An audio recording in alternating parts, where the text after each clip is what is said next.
First and foremost, all praises are due to Yahweh Bashem and Hawashai, Bashem Rakak Badash. Double honors to the elders and apostles of Great Millstone for teaching us His truth. Salutations to the brothers around the four corners of the earth who are teaching this word in truth and sincerity. And shalom to the hopeful elect who listen and believe in this word. This is Brother Karat Abad coming at you with another lesson. This one is entitled, Lust Not After Her Beauty. And the main scripture I have here for that is Proverbs 6 and 25. We'll start at Proverbs 6 and verse 20. As soon as I find it here. We got Proverbs 6, verse 20. My son, keep thy father's commandment and forsake not the law of thy mother. Proverbs 6 and 21. Bind them continually upon thine heart and tie them around thy neck. And that basically speaks about you got to constantly be striving to do the law, statutes, and commandments of the Most High to the best of your ability.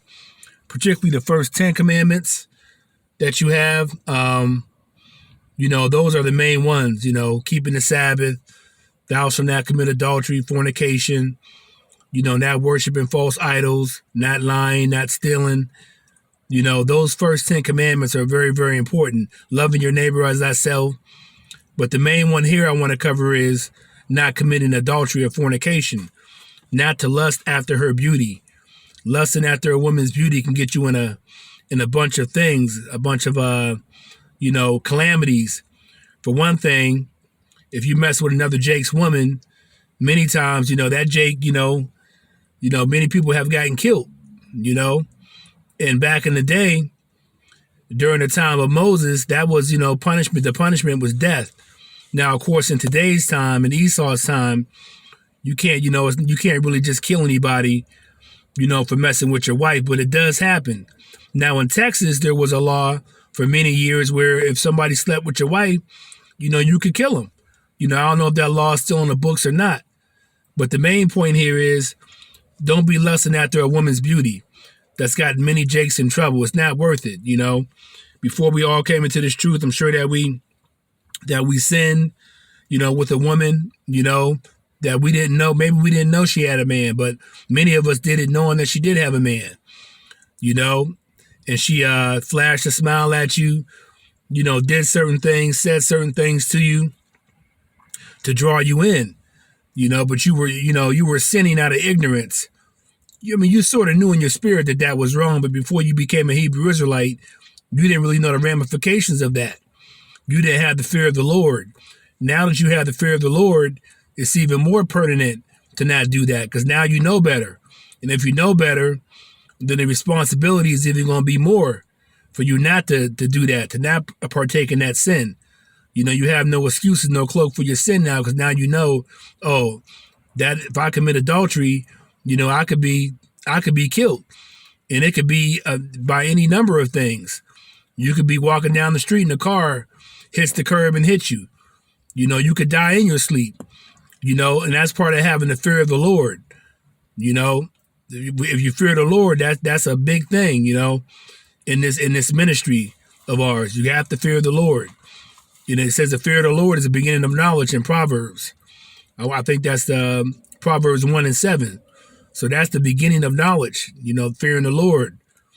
And you fear him because, like I said, he's the king of terror. Anything can happen. He can send an angel right at you and take you out of here. So once you know these scriptures, once you come into this truth that you're a Hebrew Israelite, you're no longer ignorant, to the fact. You can't blame ignorance anymore. But the main point I wanted to make, let's read that again, Proverbs 6 and Proverbs 6 and verse 21. Bind them continually, this is the law, statutes, and commandments, upon thine heart, and tie them around thy neck. So you always got to be circumspect and watching people, discerning spirits, because the more you get into this truth, the more you're going to be tempted. Proverbs 6 and 22. When thou goest, it shall lead thee. When thou sleepest, it shall keep thee. And when thou awakenest, it shall talk with thee. Proverbs 6 and 23. For the commandment is a lamp, and the law is light, and reproofs of instruction are the way of life. So being corrected, which is a reproof, that's the way of life. Being corrected and, being corrected at, at sinning and what you was doing wrong. So that's a good thing to be corrected. Because if you keep piling iniquity upon iniquity, even out of ignorance, it's going to catch up with you. As we know, the wages of sin is death. So you keep, you keep sinning and sinning and sinning and sinning. And the ultimate, calamity for you is going to be death. Okay? To be carnally minded is death. To be spiritually minded is life and peace. So the more you walk in the spirit, the more you get into these scriptures, the more you pray, okay? The more you can fast, the more you can call on Yahweh Ba'Shem Yahweh Shai. The more you can do that and stay in the spirit, the more likelihood you're going to stay away from trouble, all right? So Proverbs 6:24, to keep thee from the evil woman, from the flattery of the tongue of a strange woman. And as we know, an evil woman is one who's looking for trouble. She has 6, 7, 8, 9 niggas. You know how Jake do. Jake women, especially the so-called black woman, Eve, she's the main one, She got a man to fix her toilet. She got a man to give her money for her hair, her nails. She got a man to help her pay for rent. So she's doing all types of scandalous things that you may not know about. You get involved with her, you don't know what men are messing with her. You don't know how these other men feel about her. And then she got her main Jake that she messed with. And this ain't all women, but it's a majority of the black women. They've been with more than 5 men in their life. Some, as far as 60, 70, 80, 90 men. Now, Elder Apostle Manatas Akbar from the South Carolina camp, he had a video with this woman. She said, I estimated I slept with over 300 men. Now, can you imagine that, sleeping with 300 men? When the scripture clearly says a woman's only supposed to be with one man. Sarah was with Abraham, and that was it. She wasn't with no other men. A woman's supposed to be with one man. Now, a man can have many wives, long as, that wife is not, with anybody else, then that would be adultery. But, a man can be with many wives, but we're not in that time right now. We got to wait till the kingdom come before that can be reestablished again. Right now, that's basically impossible to do in Esau's kingdom. He got laws set up where, more than one wife is what's called bigamy.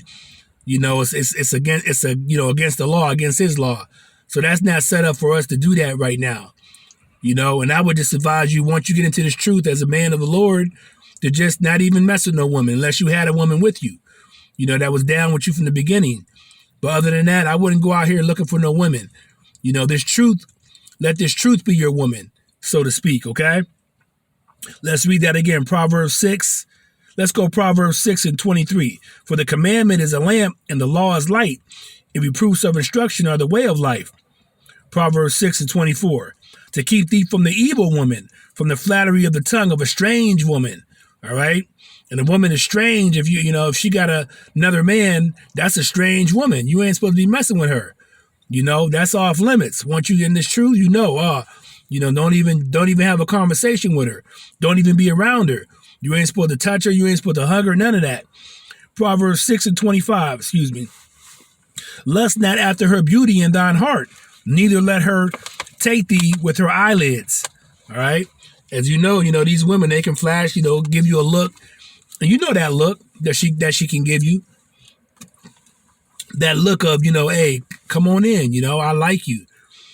She flashed those eyelids, and now they got those big old eyelashes. You know what I'm saying? One brother called them cumbrellas. But anyway, just a little comedy for you. But she'll flash those eyes at you. That entices a lot of men. And like I said, that can get you killed, man. That can actually get you killed. A lot of jakes have been killed. A lot of jakes have been, drawn in. You may go to a woman's house and think she down with you, and she's setting you up for a robbery. That's happened many a times. If you were a person listening to hip hop, that was one of the main things in New York. You might go to another borough. You might be from Brooklyn, go to Queens.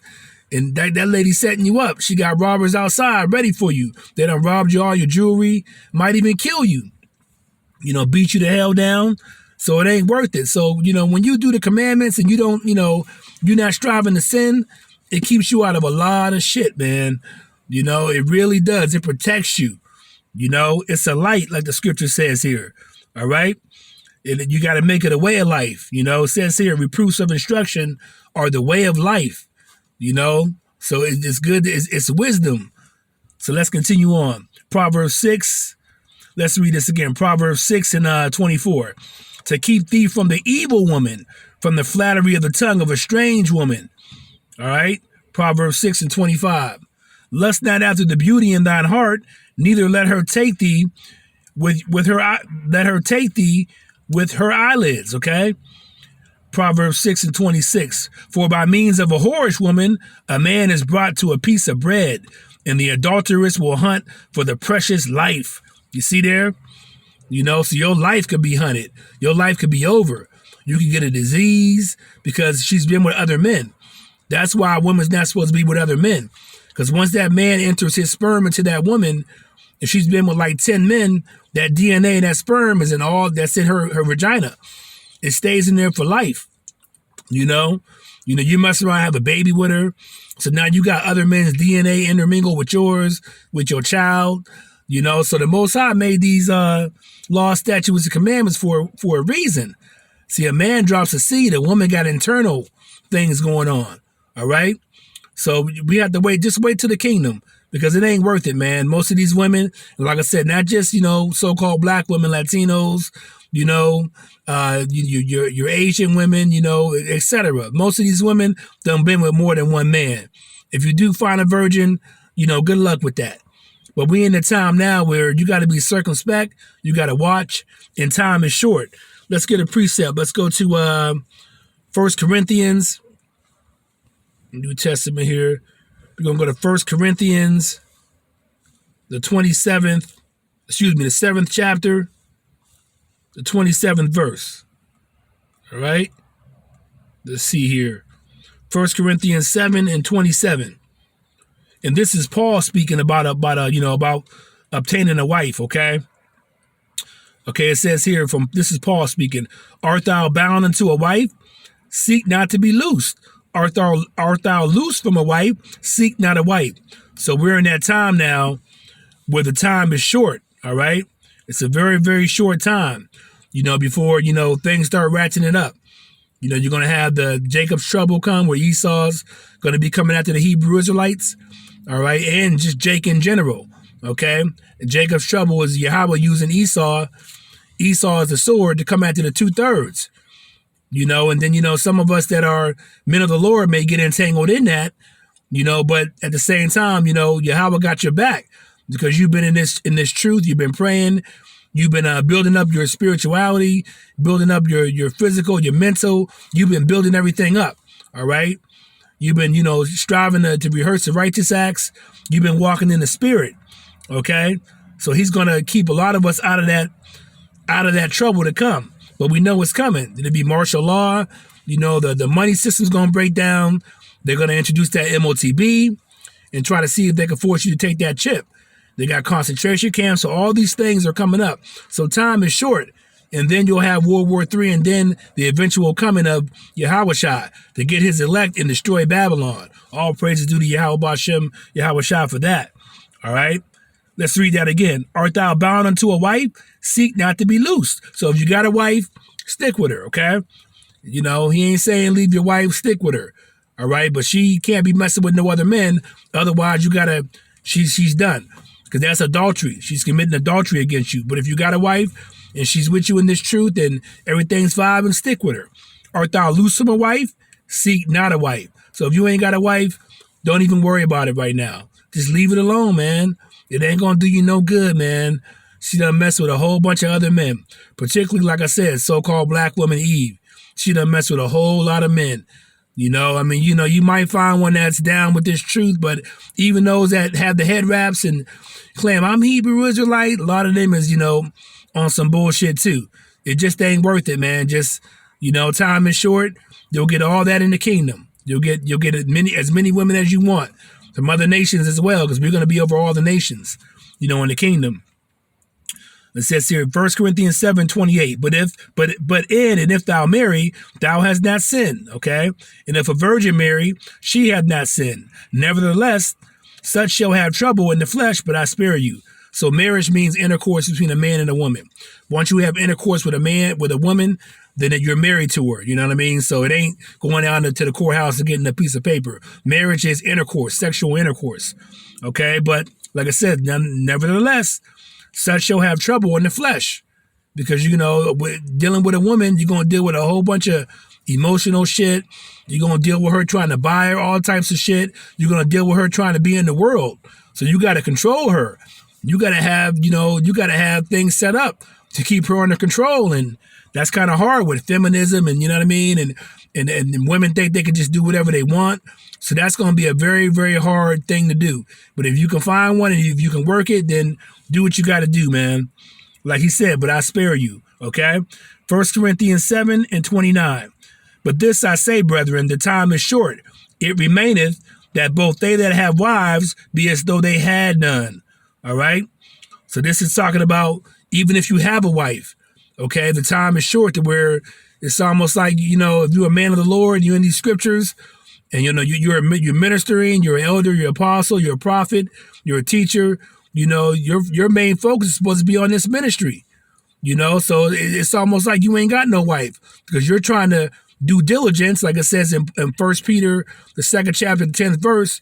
You're trying to do due diligence to make your calling and election sure. You're trying to make sure that you could be on those chariots on the day of the Lord when Yahushua comes. You want to be one of the elect, the remnant, the 1/3 of the Hebrew Israelites, so-called blacks, Latinos, Native Americans, that gets beamed up in those chariots.